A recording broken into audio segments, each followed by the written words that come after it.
गावचे उत्तम नागरिक, सरपंच साहेब, उपसरपंच, सर्व सदस्य, ग्रामपंचायतीचे ग्रामविकास अधिकारी आणि त्यांचे सर्व मदतनीस, एबीएन विद्यालय वडीलचे प्राचार्य, पर्यवेक्षक, सर्व शिक्षक, शिक्षकेतर बंधू भगिनी,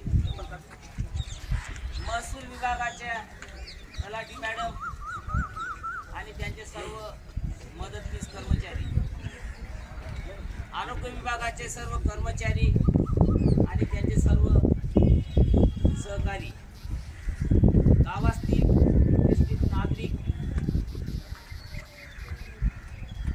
आणि विद्यार्थी मित्रांनो, आज 1 मे महाराष्ट्र दिन ही जी खरी चळवळ आहे ही 1940 पासून सुरुवात झाली, परंतु त्याला खरं मूर्त स्वरूप 1 मे 1960 ज्यावेळेस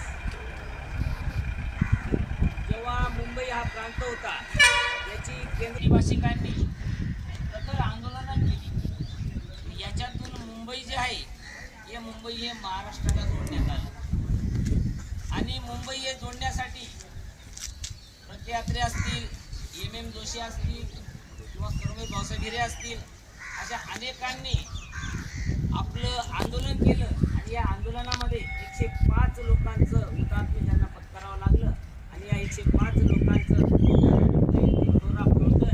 या ठिकाणी त्यांचं हुतात्मा स्मारक बांधण्यात आलेले। अशा प्रदीर्घ कालावधीनंतर आणि संघर्षानंतर आपण महाराष्ट्राची निर्मिती करून महाराष्ट्राची स्थापना झाली।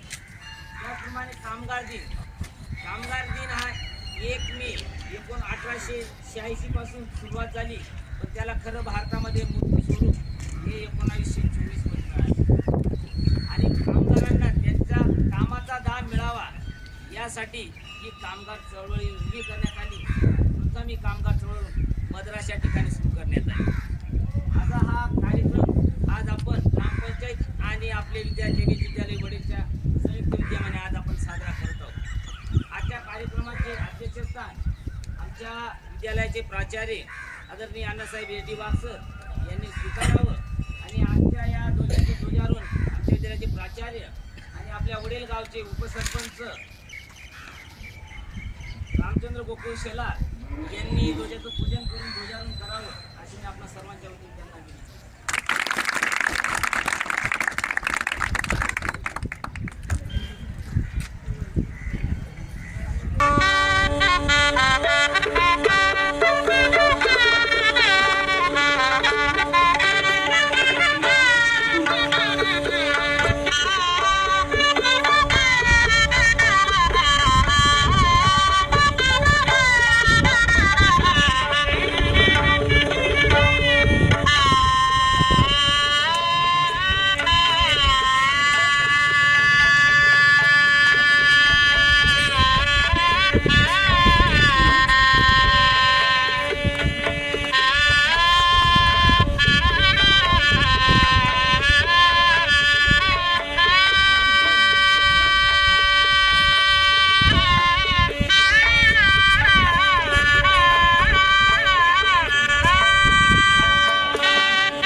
एक साथ सदर गए सब राष्ट्रध्वज को एक साथ राष्ट्रगीत सुरकार।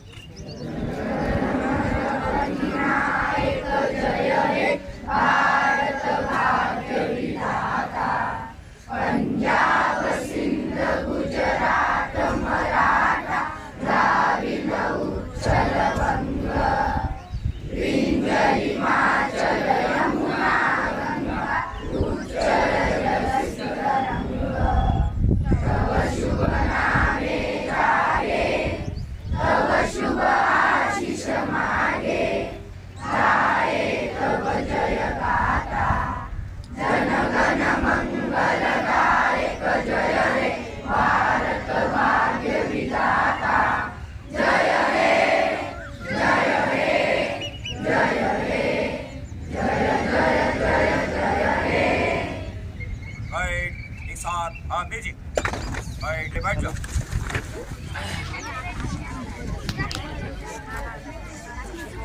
समोर बघा सगळ्यांनी.